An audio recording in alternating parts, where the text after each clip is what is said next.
I think it's really important for us to keep the pressure on the government in terms of their drive towards a no deal, because of the significant damage that would do to every single corner of the United Kingdom. Some regions, of course, worse than others, and the irreparable damage it would do to our big industries like chemicals, like aerospace, like car manufacturing, Scotch whisky, and many, many others indeed. And of course, we know that the Prime Minister has been flying by the seat of his pants in terms of Brexit for the last 6 months, and particularly in the run-up to the election back in December last year, when he promised the British people an oven-ready deal, was the term that he used, when we knew that he didn't have an oven-ready deal, and we knew he didn't even have the oven, let alone the deal to put in that oven. It was a blatant lie to the British people, and that now those chickens are now coming home to roost, because when you have someone like Boris Johnson in Downing Street who can't get to the end of a sentence without a lie in the middle, and without a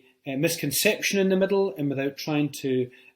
deceive the public, it was always going to be the case that we'd end up in the situation that we were in. And don't forget, remember the Conservative backbench MP and the very much the Brexiteer John Barron let the cat out of the bag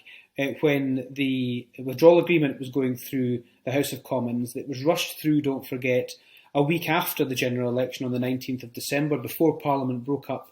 for the Christmas recess, and he let the cat out of the bag when he said that it paved the way for a no deal. And he only really stated the obvious, but it was important that that came from the mouth of a Brexiteer. And now, as we sit here in October 2020, with the 31st of December transition period ending, we are now in a position where no deal is probably now the most likely scenario. Now, all of the negotiations seem to be going on, but there's this horse trading in terms of fishing, in terms of other industries, and in terms of that frictionless trade. And I think the EU here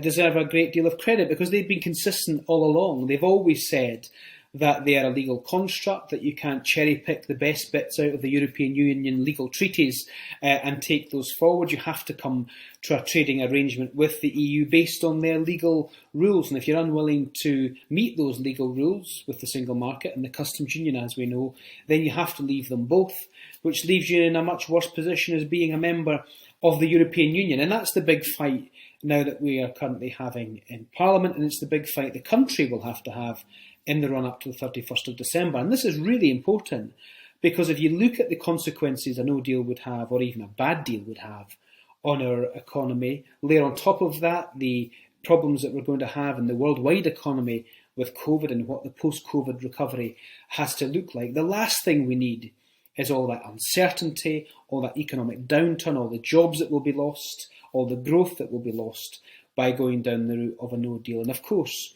on top of all of that, you have the unedifying stuff of the last 6 weeks or so with the Internal Market Bill, where the Prime Minister's openly admitted, and the Northern Ireland Secretary admitted in the House of Commons at the dispatch box, that the UK government were looking to break international law and break their treaty obligations. And that's really important for a number of reasons. One is it undermines our negotiations with the European Union in terms of taking it too far on the way in which we'd be willing to act. That doesn't seem like fair play.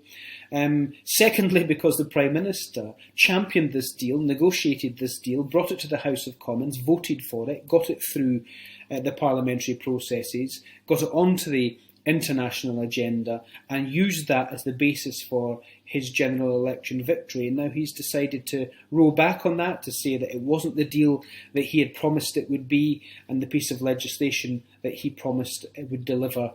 for the negotiations in terms of getting a deal. And thirdly, why would anybody trust the UK again in any international